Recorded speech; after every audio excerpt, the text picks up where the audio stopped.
Tahukah Anda bahwa tradisi pacu jalur yang kita saksikan hari ini ternyata memiliki akar sejarah yang sangat panjang, berasal dari abad ke-17 atau bahkan ratusan tahun sebelumnya. Menurut manuskrip Tambo Minangkabau, referensi tertulis awal menyebutkan pacu jalur pada abad ke-17 sebagai aktivitas yang sudah melekat dalam kehidupan masyarakat sepanjang Sungai Indragiri.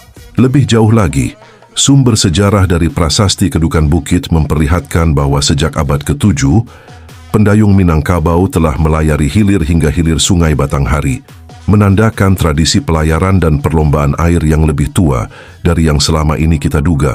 Bayangkan, ribuan pendayung menapaki arus sungai dengan perahu jalur sepanjang 25 hingga 40 meter, tanpa perlengkapan modern. Itu merupakan pertunjukan kekuatan fisik, kerjasama, dan identitas budaya yang memikat sejak masa lalu. Fakta yang tak hanya menarik, tetapi juga membuka pintu pemahaman mendalam tentang bagaimana ritus tradisional bisa bertahan dan berkembang selama berabad-abad. Dalam dekapan Sungai Batang Kuantan, Kabupaten Kuantan Singingi, Riau, berlangsung sebuah tradisi megah, pacu jalur, perlombaan perahu panjang khas masyarakat Minangkabau Timur yang telah menjadi pilar warisan budaya lokal. Kata pacu berarti perlombaan, sedangkan jalur merujuk pada perahu panjang, sehingga pacu jalur dapat diterjemahkan secara sederhana sebagai balap perahu. Tradisi ini diselenggarakan rutin setiap Agustus sebagai bagian dari festival pacu jalur terbesar di Teluk Kuantan.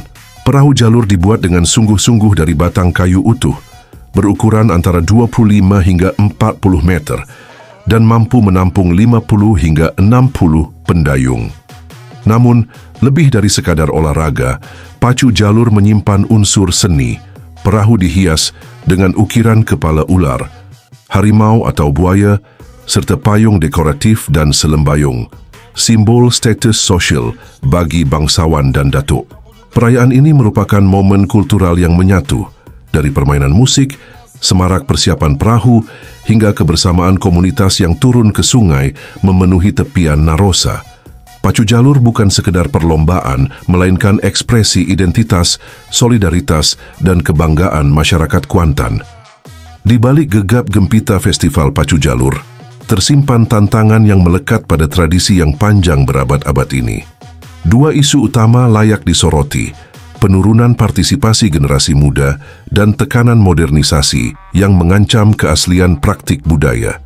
Pertama, perubahan gaya hidup dan migrasi ke kota menyebabkan semakin sedikit anak muda yang tertarik bergabung sebagai pendayung atau tukang tari di ujung perahu. Padahal, peran mereka bukan hanya fisik, tapi simbolik. Mereka memicu semangat tim dan menyalurkan energi budaya. Kedua, modernisasi membawa tantangan pada cara pelestarian, seperti adanya tekanan untuk menyederhanakan ritual demi efisiensi atau perubahan simbol ornamen yang memiliki nilai makna sosial. Jika terlalu digantikan oleh desain praktis, lambat laun perahu jalur bisa kehilangan nilai budaya yang melekat dalam bentuk asli. Pemerintah telah mengakui pacu jalur sebagai warisan budaya tak benda nasional sejak 2014. Langkah penting dalam pelindungan budaya. Namun, pelestarian memerlukan lebih dari sekadar pengakuan resmi. Perlu regenerasi semangat, pendidikan lokal, dan keterlibatan komunitas agar generasi mendatang melihat pacu jalur bukan hanya sebagai tontonan, tetapi bagian dari identitas mereka. Dengan bertambahnya modernisasi, penting bagi kita untuk menjaga agar pacu jalur tetap autentik, tetap dihias, tetap ritual, dan tetap membawa kebersamaan yang tak lekang oleh zaman. Pacu jalur pertama kali muncul sebagai alat transportasi vital di abad ke-17, ketika masyarakat rantau Kuantan mengandalkan sungai sebagai jalur utama untuk mengangkut hasil bumi seperti pisang dan tebu. Perahu jalur dipahat dari batang kayu utuh dan mampu membawa 40-60 orang, menjadi tulang punggung perdagangan dan komunikasi.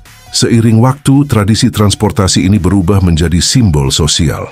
Perahu-perahu dihiasi dengan motif hewan buas dan payung Minangkabau, menggantikan fungsi semata menjadi penanda status bangsawan dan datuk. Sekitar 100 tahun kemudian, persaingan antar desa pun berkembang. meningkat dari perjalanan ritual ke lomba kecepatan sungai yang bertransformasi menjadi pacu jalur festival seperti hari ini. Ritual dalam pacu jalur melibatkan struktur tim, para pendayung, jurumudi, penabuh drum, hingga tukang tari atau anak coki di ujung perahu yang menambah tensi energi dan daya tarik visual. Persiapan perahu memakan waktu berbulan-bulan, dari pemilihan kayu, ukiran, hingga pemasangan selembayung dan payung. Setiap elemen punya makna simbolik dan estetika. Festival ini menjadi ajang untuk bakat lokal, kebersamaan antar desa, sekaligus revitalisasi budaya di tengah arus modernisasi. Setiap tahunnya, masyarakat dari perantauan kembali untuk menyaksikan, menjadikan pacu jalur sebagai panggung reuni budaya yang hidup. Kemarin, pacu jalur kembali mencuri perhatian dunia berkat video viral Boat Kit Aura Farming. Di ujung perahu tim Tuah Kogi Dubalang Gajo berdiri seorang bocah penari, Ryan Arkandika, dengan tarian yang energik dan penuh karisma. Video tersebut menyebar di seluruh jejaring sosial, membuat tradisi lokal mendunia dalam waktu singkat. Ryan, sekitar 11 tahun, tampil mengenakan pakaian tradisional Teluk Blanga dan menunjukkan gerakan spontan yang menarik perhatian jutaan netizen. Istilah aura farming pun populer digunakan untuk menggambarkan bagaimana karismanya menarik energi dan perhatian massal. Tak hanya viral, tradisi pacu jalur diliput oleh media internasional. Sementara atlet dunia dari balap F1 hingga sepak bola ikut menirukan gerakan Ryan, termasuk Paris Saint-Germain, Marc Marquez, Alex Albon, dan lain-lain. Ini bukan sekadar tontonan viral, momentum tersebut memberikan sorotan global pada keberadaan pacu jalur. Pemerintah dan komunitas kini semakin berkomitmen untuk menjaga acara tetap hidup sebagai warisan budaya, menggandeng generasi muda dan memperluas pengaruh serta apresiasi terhadap tradisi ini.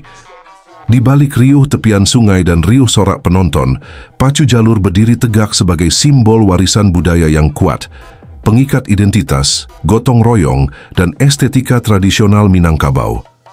Dari alat transportasi abad 17 hingga festival nasional hari ini, dan dari ikon lokal hingga tren global lewat video aura farming, pacu jalur membuktikan bahwa budaya yang hidup terus berkembang, namun tetap setia pada akar. Dengan pengakuan nasional sebagai warisan tak benda, dukungan pemerintah, dan gairah komunitas lokal serta generasi muda, kita memiliki harapan besar bahwa pacu jalur akan terus mengalir sebagai ritual kolektif, tontonan berbinar, dan cerita warisan generasi ke generasi.